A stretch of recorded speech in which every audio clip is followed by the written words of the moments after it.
Disclaimer: the video you are about to see has content that contains swearing, substance referencing, violence, and/or partial on-screen nudity. If you are a person under 13 years of age, do not watch this video by order of COPPA. In general, if you are over 13 but are sensitive, you may exit this video and find a nice wholesome video to watch. Viewer discretion is advised.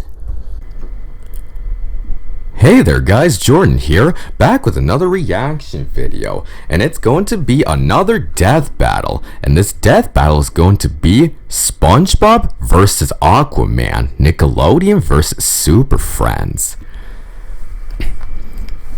Now, I have heard about these two, and this is actually one death battle I never expected that would be possible.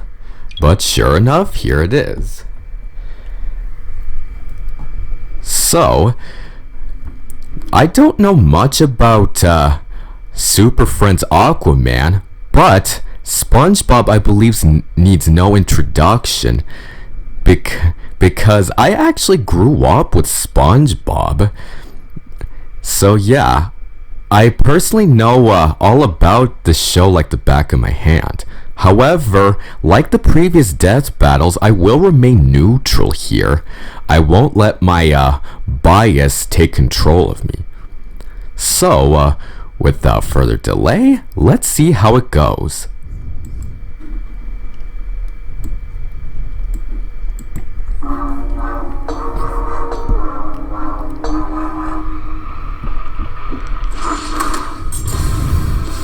SpongeBob SquarePants, Nickelodeon's #1 nautical nincompoop. Aquaman, the thalassic third wheel of the Super Friends. Thalassic means ocean. I looked it up. The infinite ink-black depths of the seven seas are home to any number of terrifying, awe-inspiring creatures. They're also home to these two losers. Though when it comes to cartoon characters, there's always more hidden beneath the waves. That's right, we're prioritizing the cartoons for maximum Toon Force shenanigans. Okay. Boomstick. And it's our job to analyze their weapons, armor, and skills to find out who would win a death battle. Alright, first up, SpongeBob. Year was 1946. The former allies Oh. of World War II were engaged in a Cold War between capitalist West and communist East. The United My States word. made history forever with the introduction of the atomic bomb. A weapon Oh of man, the perilous atomic nuclear bomb. devastation. One of their most popular test spots, the site Ooh. of 14 separate detonations over the course of 12 years for a total fission yield of 42.2 megatons, was Bikini Atoll. in the Seriously? Pacific Ocean. The results were Man, it's ecological brutal. devastation, and perhaps something more. Deep beneath Oh? the atoll, the fauna began to change. They evolved, becoming sentient, forming What? technology and society. This Bikini Bottom organized into a monarchy under the god. This part always makes me laugh. The origin is just one theory, perhaps contradicted by the fact that Bikini Bottom history had its own Wild West, medieval, and Paleolithic cultures. I see. So even though they have evolved from nuclear detonation, there is possibility that they were sentient before that occurred. Wow. I bet conspiracy theorists would have a field day with this. Neptune. It developed a free market economy and a thriving artistic culture. Even the simplest underwater creatures became capable of complex thought, including the very first multicellular organism to be categorized as part of the animal kingdom, the sea sponge. And one sponge in particular, the greatest among them, lives in a pineapple under the sea. Oh! SpongeBob SquarePants. No, I wanted to sing the song. I don't know the greatest. Yeah, the theme song always gets us. Alright. Full name, Robert SquarePants. Age, 36. Height, 4 inches. 10.16 centimeters. Weight, 1 ounce. 28.34 kilograms.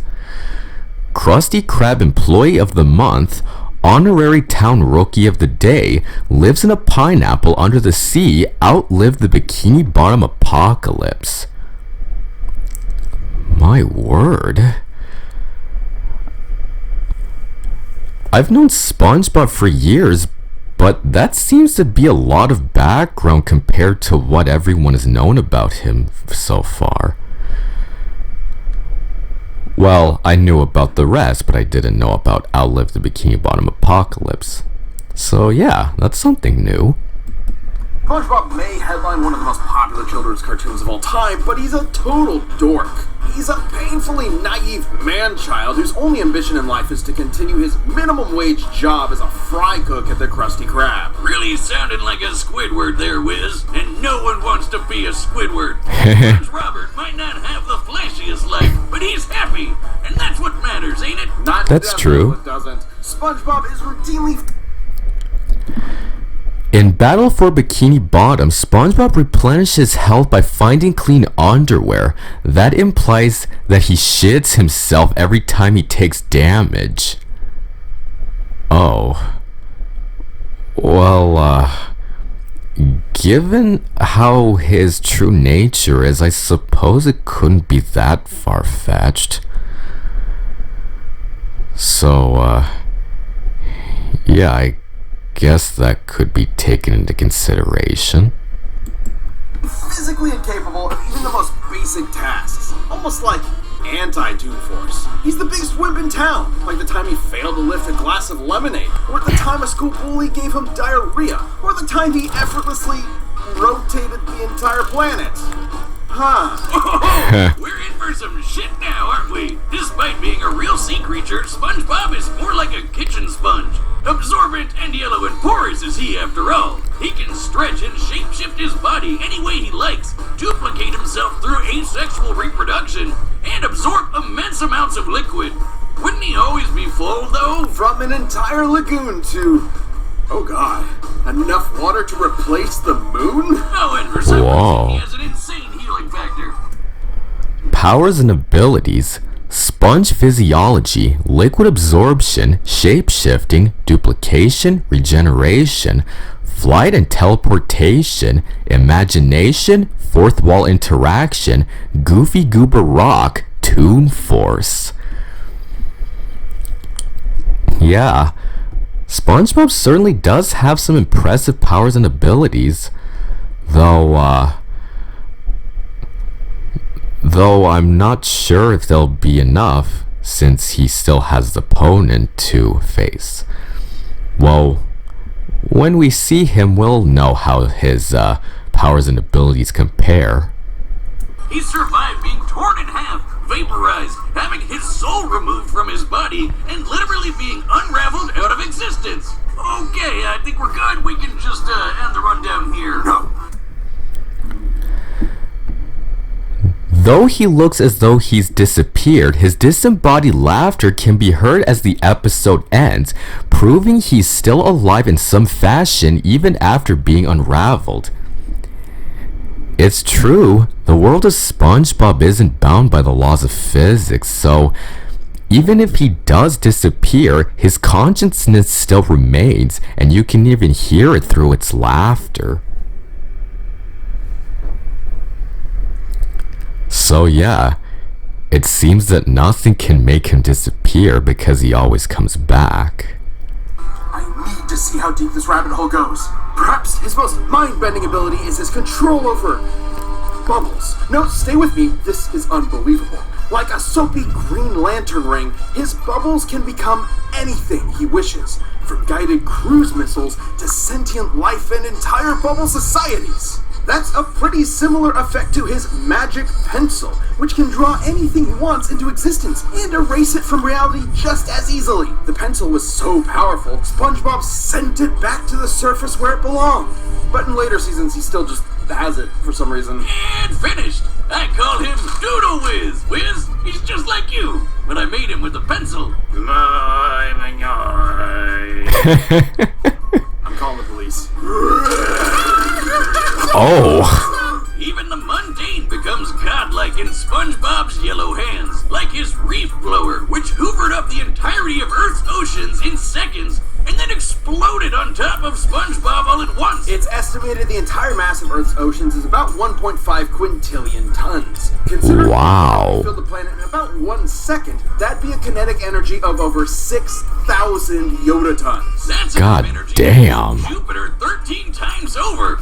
And SpongeBob was completely unharmed. His hydrodynamic spat Arsenal, hydrodynamic spatula, all reliable jellyfishing net, bubble soap and wand, reef blower, karate gear, Krabby Patties, magic pencil.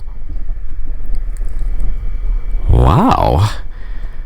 SpongeBob does have an impressive arsenal, and most of them have actually been really useful in several of his episodes.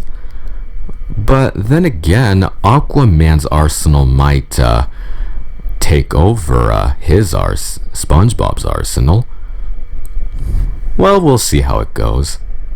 spatula isn't just an impromptu bladed weapon. It's also his primary instrument to create the greatest foodstuff Bikini Bottom has ever seen. The Krabby Patty. Burger so delicious, it's basically magic. Not only is it totally addictive, SpongeBob was romantically attracted to one. It can nullify mind control, heal wounds, and even detonate. SpongeBob has survived nukes point blank, hugged his best friend Patrick so hard their DNA fused, can ride on the scene transitions, and once cried so hard he flooded Bikini Bottom, even though it's already underwater. Shit, he once grabbed a hold of this mysterious string and unraveled the entire universe. He literally undid the fabric of reality in seconds. Uh-huh. What was that you were saying about anti-Toon Force? I'm sorry. I'm not sure I've ever misjudged a character as severely as SpongeBob SquarePants. Nice character arc there, Wiz. Unfortunately for Roberto, the rest of the town only saw the goofy goober on the outside. It took more than one adventure to prove himself to be a real hero. You think he ever banged that squirrel? He's crushed No. Plankton's Plan Z. Feats. Crushed Roboplankton's army, flipped a patty so fast it escaped reality, withstood a nuclear pie detonation, stayed awake for 43 days straight, ran to that mountain and back, wanna see him do it again, defeated Plankton, Burger Beard, King Neptune, SpongeBob Steel Pants. Yeah, there is no way anyone but SpongeBob would have completed those feats. Although, we may not be sure if there are enough when we see how Aquaman's feats compare. We'll see soon enough. Won the Battle of Bikini Bottom against an army of killer robots, and even teamed up with fellow Nickelodeon stars Timmy Turner, Jimmy Neutron, and Danny Phantom to save the Nicktoons multiverse. His biggest weakness is that he's a giant, suicidally naive idiot. And depending on the humidity of the atmosphere around him, being out of the water can dehydrate and permanently incapacitate him. Oh, Yep. also seasonal rot. Those first 3 seasons are pure gold, but after that, oh boy. There's this one episode called Squid Baby where Squidward gets brain damaged into a giant baby and shit on Oh, screen. yeah. What are you talking about? Oh, right. Trial simulations and Hasselhoff's aside, it wasn't until SpongeBob accepted himself for who he was that he was rewarded with the greatest boon of all. Middle management! So if nautical nonsense be something you wish, then pray to your yellow porous god for mercy, because his whimsical laughter is the last thing you'll ever hear. Yup. Next up, Aquaman. King of the Seven Seas. We've covered Arthur Curry on the show before, and he's actually secretly awesome. That's right, Boomstick. But the version we're dealing with today is from the bargain bin cartoons from the 60s and 70s. Now, you might Ah. say that means this Aquaman is a total loser, but really, have you watched all those cartoons? Remember, this is from the era when Superman was sneezing solar systems apart. So, get ready. Art's origin is basically the Background. Real name, Arthur Curry. Height, 6'1", 185 centimeters. Weight, 325 pounds, 147 kilograms. Member of the Super Friends, Citizens of Poseidonus. allies, Aqualad, Mera, Storm, is the byproduct of human-fish intercourse. I guess that background isn't as impressive as the real Aquaman. But maybe this version might be capable of taking out his opponent. We'll see. The same as the Silver Age comics. Tom Curry was a humble lighthouse keeper who decided one day to fuck a fish. He did not do that. He procreated with Atlanta, an Atlantean from the underwater city of Poseidonus, and from their union, Arthur Curry was born with magnificent aquatic abilities. And he's the king of Atlantis, too. Oh, wait, no. It says here that was introduced in the comics later. Here he's Oh. just some guy with magnificent aquatic abilities and a giant mutant seahorse that neighs just like a land horse. This Aquaman comes from a time when everybody who's anybody had their own secret cave with assorted gadgets. He's got an underwater Arsenal, jet ski, octopus ink cartridges, heat ray, water pistol, net, communication ring. Okay. Not quite the best arsenal to have, but you shouldn't underestimate characters you know little to nothing about. So I guess can give him the benefit of the doubt and see how it goes in his battle. water jet ski, a net, octopus ink, a water pistol, and a portable heat ray to blast right through solid ice. Not exactly mind-blowing, but I'm sure we're ramping up. We sure are. Aquaman's hybrid human Atlantean biology grants him superhuman strength and the ability to breathe underwater indefinitely and withstand the crushing depths of the ocean floor. The pressure at the bottom of the Mariana Trench is 16,000 pounds per square inch. That's like being stepped on by 100 elephants. Whoa. Which is a lot, I guess. Aquaman is also an incredible swimmer, able to travel from Florida to Maine in under an hour. That's almost twice the speed of sound. He can create water balls and whirlpools out of thin... Powers and abilities: super strength, super swimming, aquatic telepathy, water balls, aquatic senses, whirlpool creation, water absorption.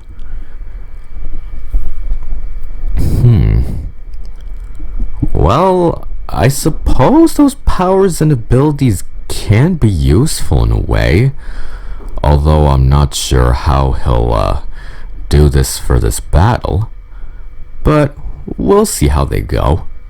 Water, and fittingly, water-based attacks are completely ineffective against him. And of course, you can't forget his aquatic telepathy. He can talk to fish. Oh yeah. He can even control people's minds and give them seizures, right? Oh man. This part is also just from the comics. Cartoon Aquaman can talk to fish, which is awesome. So that's it? Several miles, He just hundreds talks of to creatures at fish. once, and works on anything from microscopic organisms to alien life, as long as it's aquatic alien life, of course. Lame. Can still, right?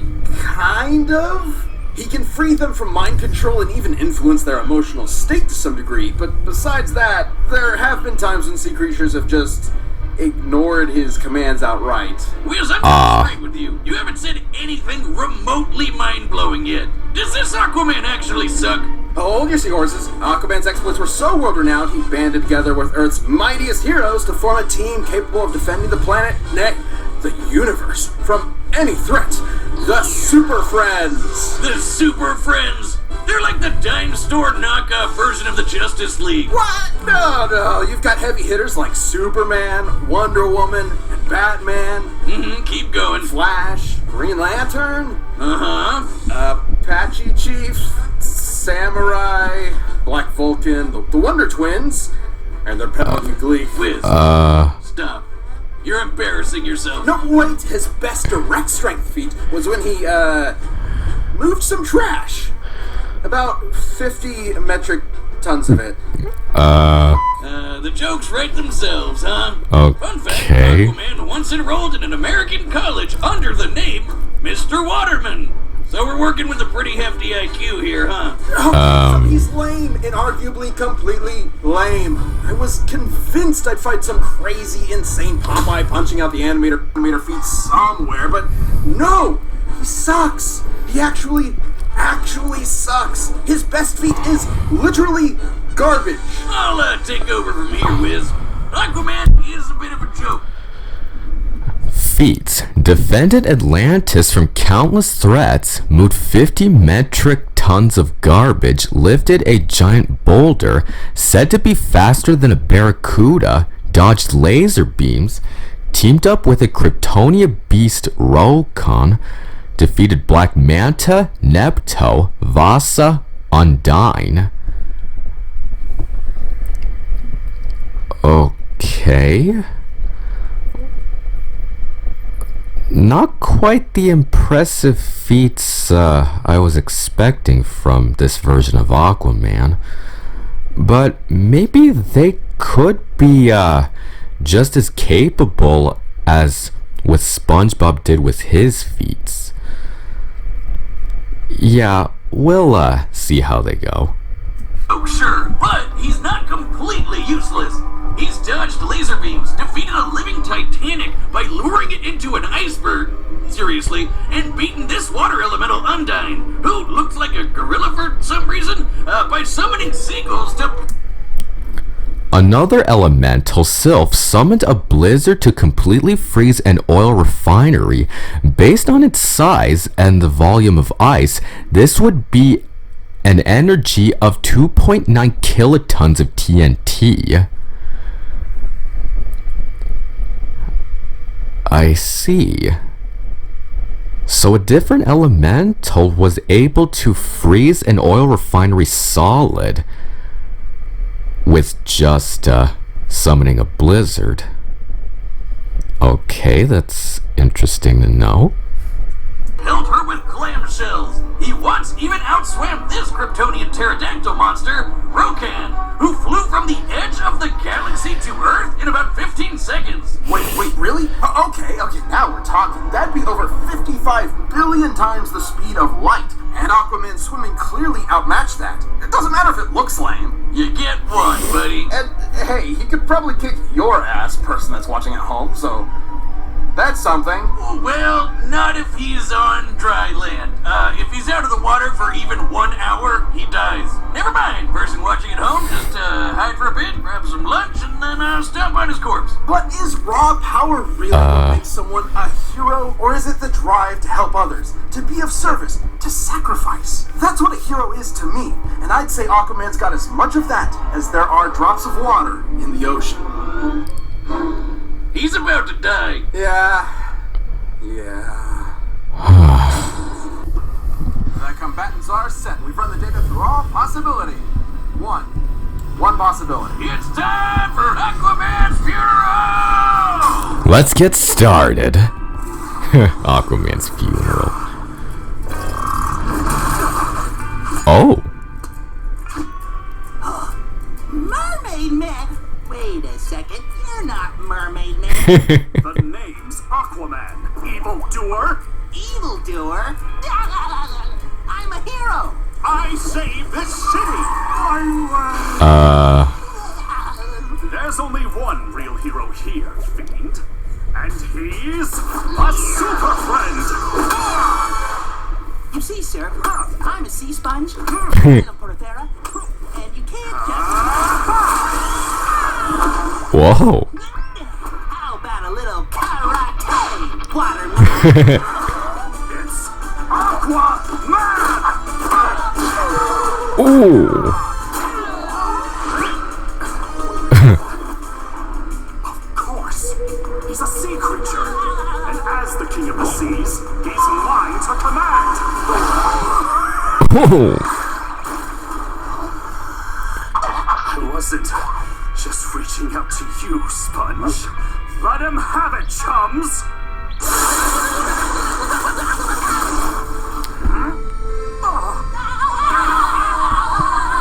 Oh. Right, Neptune! Get a load of this, Seaman. Damn it, it's Aqua! Whoa. Water powers fading. Is there nothing I could do? Amen. I see it now. A multiverse of Aquaman. And out of all of them, I'm the lamest fucking one! I guess you are. A joke. At least you admit it. I'm no superhero. People Oh. say the same kind of things about me. Goofball, wingnut, knucklehead, McSpazatron. That's true. I get back up and say 2 words. I'm ready.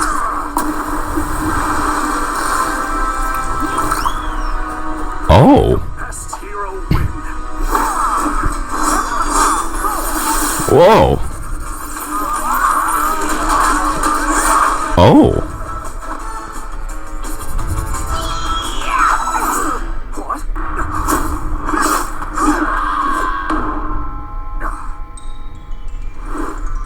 The other. Outside of the universe. Oh.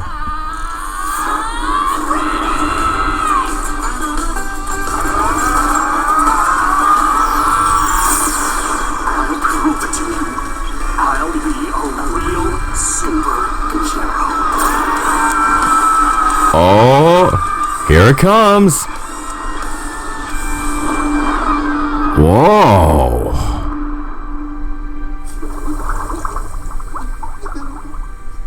Don't cry, Sponge. Let's be super.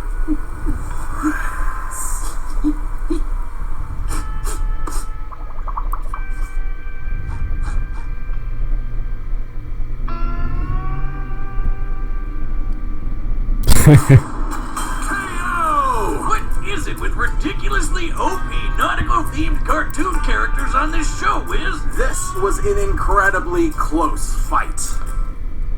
Gotcha! Really? Aquaman didn't have a snowball's chance in hell in defeating this little spongy bastich. Where do we even start? With his bubbles and magic pencils, SpongeBob could basically do anything he wanted. There was no way Aquaman wouldn't get totally overwhelmed, especially with his much more limited arsenal. I can't think of a more lopsided matchup than some... SpongeBob is an obsessive fan of the superhero Mermaid Man, and an in-universe parody of Aquaman with the same powers. He'd be familiar with anything Aquaman could throw at him. Ah, I see.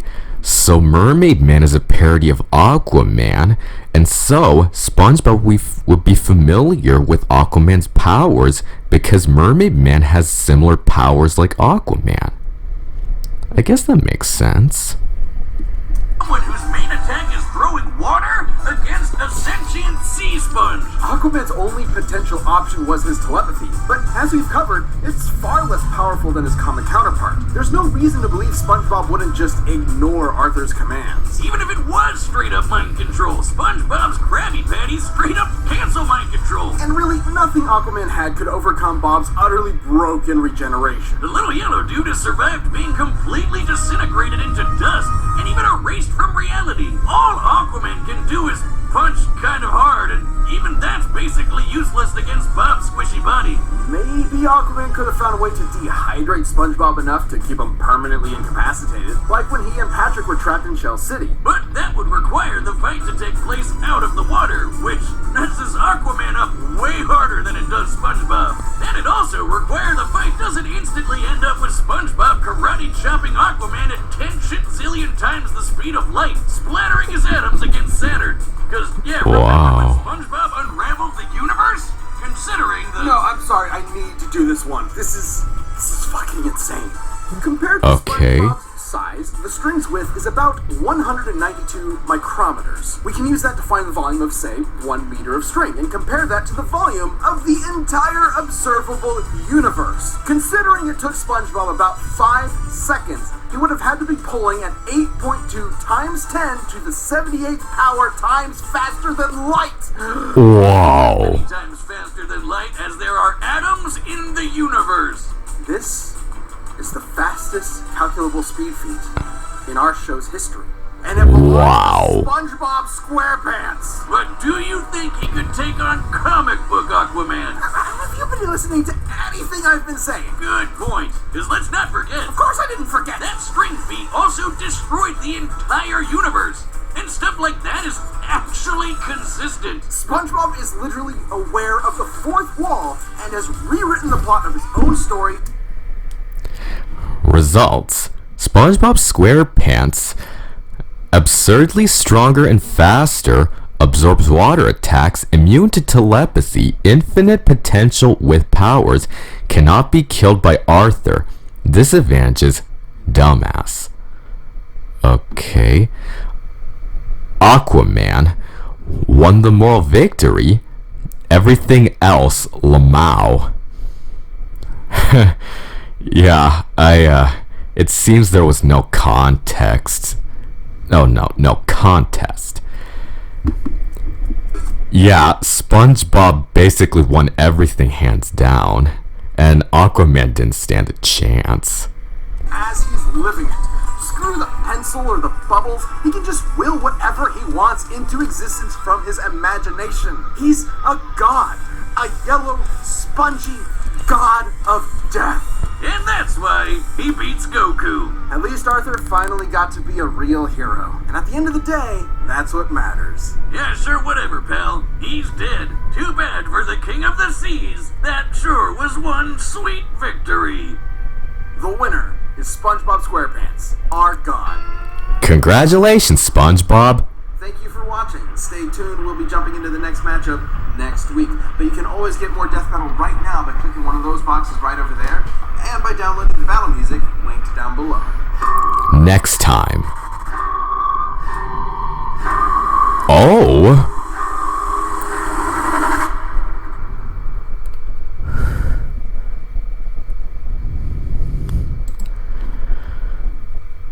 So that was SpongeBob versus Aquaman, and SpongeBob came out victoriously. Well, that was obvious from the start, but still, this was an incredible battle. And the next battle? Oh, it's gonna be a doozy. Jason Voorhees versus Michael Myers. And just in time for Halloween as well. No. Well, with that said, thank y'all for watching, and I'll see you all next time.